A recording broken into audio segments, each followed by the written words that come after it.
Giant Opinion Sports. What's going on, my Giants family? Well, I thought I wasn't going to do a video on GM candidates, but I just have this feeling like this is the most crucial, important hire of my lifetime for a Giants GM. We're at a franchise low point, and if you swing and miss with this next GM hire, if this hire goes wrong, I mean, we're looking at a 14, 15-year debacle. And not many teams have had an awful run like that in history. I don't want that to be a part of our history here. We're at a point where Mara has said he's removing himself from everything basically after he hires his next GM.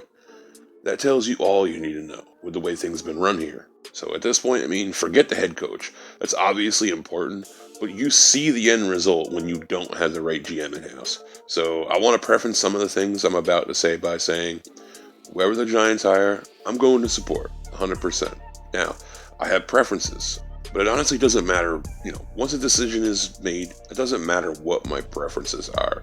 I'm a guy on my couch, and I'll make a promise right now to never be one of these snotty armchair GM. I don't have hubris to say I know more than any of these NFL personnel guys. I can't see the future. I feel like some people need to remember that. You can't see the future. So, and I will never pretend I can. But I just figured let's have some fun because I do have a couple opinions on this topic. But Mayor releases a list of GMs that they'll interview. To my surprise, none of them candidates were older than 47.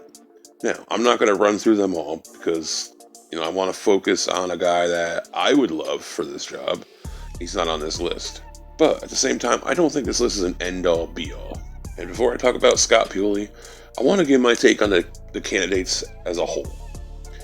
I think they're all young and qualified, and the biggest upside to me is most of them have skyrocketed quickly to the positions, which tells me, at a minimum, they're top-notch scouts. I'll say that. The most important thing to me at this point is drafting better quality prospects.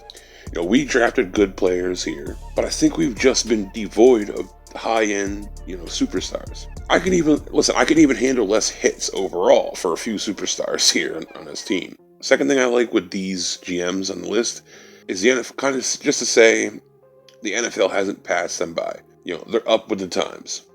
They've came up in the modern era. So I think Gettleman struggled a bit with that, his first couple seasons here. I mean, listen, I want to give him a little bit of credit. The last couple of years, it's gotten a little better. Honestly, I really don't have a whole lot past that to say. And the reason is, these guys are so young, they really don't have a long resume. And that's kind of where I feel a little cautious. I just feel like this is such a crucial point for this franchise. I'd like to see a GM that's done it before. Someone with some data, like something I can look back and see, because I'm getting this feeling, and I'm kind of leaning towards me personally just wanting a seasoned GM.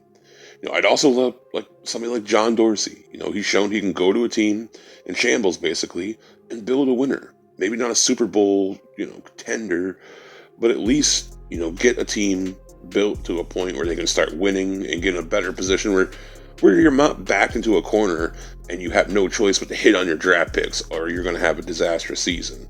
On top of that, somebody like Dorsey or Pioli, these guys are never going to encounter a situation where, they're overwhelmed. There's growing pains with these young guys, and right now I'd rather let some of these other younger rebuilding teams go through the growing pains, to be honest with you. Just these guys have been around a little bit longer.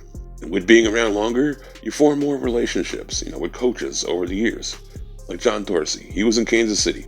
So maybe he brings in Eric Bieniemy, Obviously, I think it gets a lot overhyped where the GM was candidate and coaches that were there. That's really not too important to me. But here's the thing. I really like Eric Bieniemy. I think he can come in here and get this offense headed in the right direction.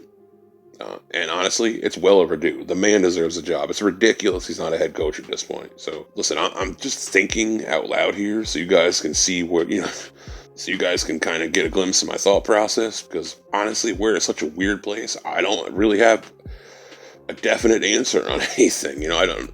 I'm not slamming my fist down on the table going, this guy, or this or that. But, the one guy that I'm dreaming about is Scott Pioli.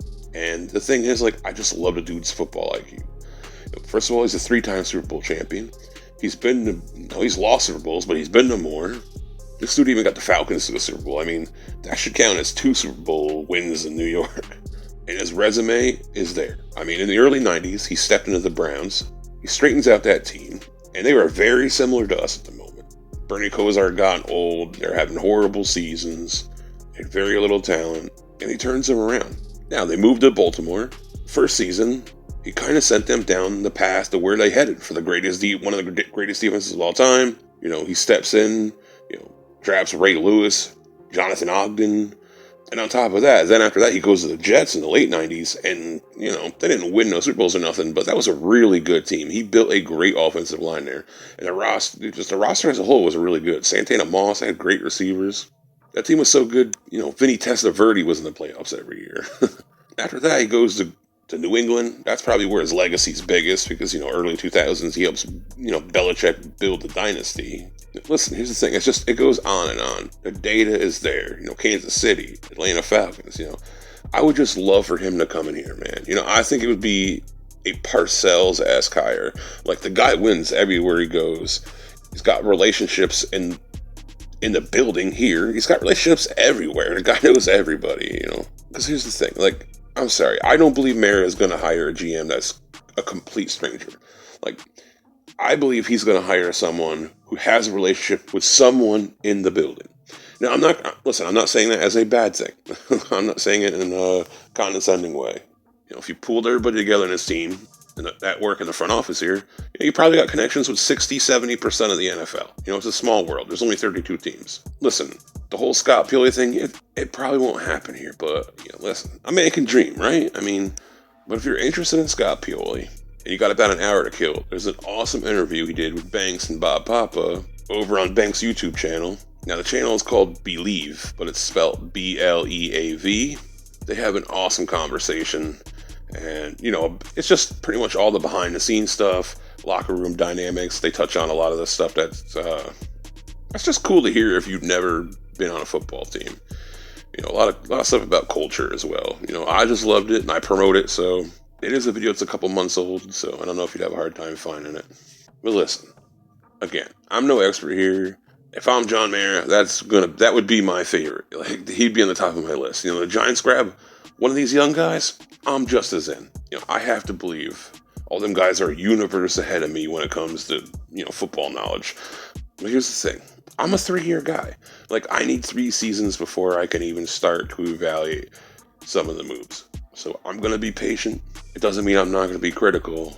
But we're just gonna need some time before we can get any kind of evaluation of these guys. Listen, I'm excited. It's always a little extra fun with the whole unknown thing. The new staff will have my support until the wheels fall off. So if that's the route it goes, anyways, let's hope not. Let's hope we get this thing turned around. Enough of this losing shit. I'm not big on the whole GM stuff. I'll definitely get more in depth with the head coach stuff here starting tomorrow. I'm gonna get some sleep because I didn't get much sleep last night, but I just wanted to kind of get my opinion out there on the guys that I like. John Dorsey, Scott Pioli, they're my guys, man. If I was running this team, that's the people I'm going with. Completely understand anybody that wants to go with any of the younger guys, just because, again, they came up in this era, in this modern era. You'd think maybe it's possible they have a better understanding of what kind of coaches to bring in and what systems to run, because that stuff really is important. The thing is, at the end of the day, my GM, I want them to be a player personnel guy. Like Gettleman, he wasn't the greatest GM, but at least he was a really good scout. Like, the dude knows talent when he sees it. Obviously, he didn't pick the right players as he was GM here the last time, but these guys, they know talent. One last thing I like is the philosophy of these guys. These guys trade back, and they use analytics. Outside of the first round, you hit less than 50% of the players drafted. So it's a numbers game. You trade back and you build up more picks, it's just more chances to get your hits because you're going to miss. It just is the way it is. Now, some years you could hit on 70% of your picks. And some years you hit on 80. Some years you're going to hit on 20. But the odds are what the odds are. Outside of the first round, 50% of the players that you draft will be out of the league in 2 years or less. So, again, that's it. Just kind of didn't make this video to try and sound like I'm smarter than anybody else. I'm not expecting the GM to be signed here quickly. I think it'll be a diligent thing. Playoffs are still going on, so a lot of these guys are off doing all that stuff. And head coaching, I'm sure until championship game or Super Bowl, you won't see a coach hired till then. I'd be shocked, if it goes any other direction. But that's it. Something a little fun, a little different. Trying to expand the type of videos I make here, but definitely going to be more elaborate with the head coaches. Anyways, that's it for me. If you made it to this point, listen, why are you not subscribed? What's up? Hit a subscribe and like this motherfucker up. Stay safe and peace.